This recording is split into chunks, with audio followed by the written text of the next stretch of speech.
उस खुदाए जिंदा पर भरोसा रखो जो कभी नहीं मरेगा, और उसकी तारीफ के साथ तस्बीह करते रहो, और वो अपने बंदों के गुनाहों से खबर रखने को काफी है।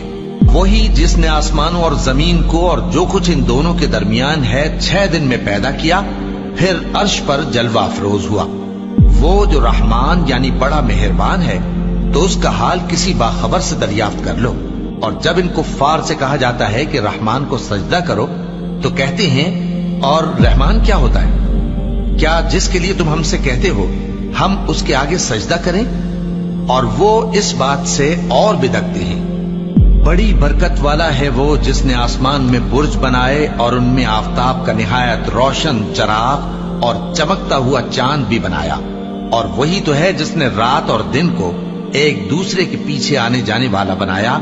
ये बातें उस शख्स के लिए जो गौर करना चाहे या शुक्रगुजारी का इरादा करे, सोचने और समझने की हैं। और रहमान के बंदे तो वो हैं जो जमीन पर आहिस्तगी से चलते हैं, और जब जाहिल लोग उनसे जाहिलाना गुफ्तगू करते हैं तो सलाम कहते हैं। और वो जो अपने परवरदिगार के आगे सजदे करके और इज्जो अदब से खड़े रहकर रातें बसर करते हैं। और वो जो दुआ मांगते रहते हैं कि ऐ परवरदिगार, दोज़ख के अजाब को हमसे दूर रखियो कि उसका अजाब चिमटने वाला है।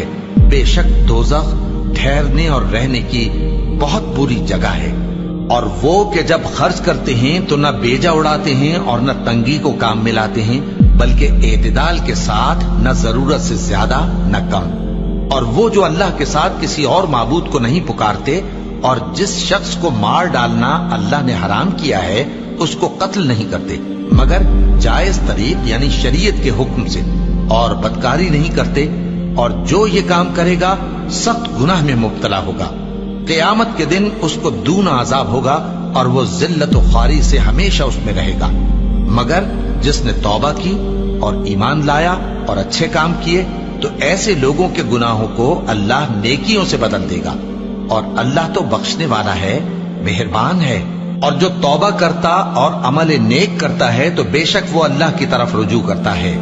और वो जो झूठी गवाही नहीं देते, और जब उनको बेहुदा चीजों के पास से गुजरने का इत्तेफाक हो तो शरीफाना अंदाज से गुजरते हैं। और वो कि जब उनको उनके परवरदिगार की बातें समझाई जाती हैं तो उन पर अंधे और बहरे होकर नहीं गिरते, बल्कि गौर फिक्र से सुनते हैं। और वो जो दुआ मांगते हैं कि ऐ परवरदिगार, हमको हमारी बीवियों की तरफ से और औलाद की तरफ से आंखों की ठंडक अता फरमा और हमें परहेजगारों का इमाम बना।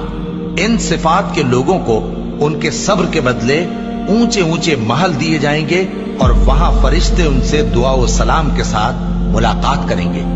उसमें वो हमेशा रहेंगे, और वो ठहरने और रहने की बहुत ही उम्दा जगह है।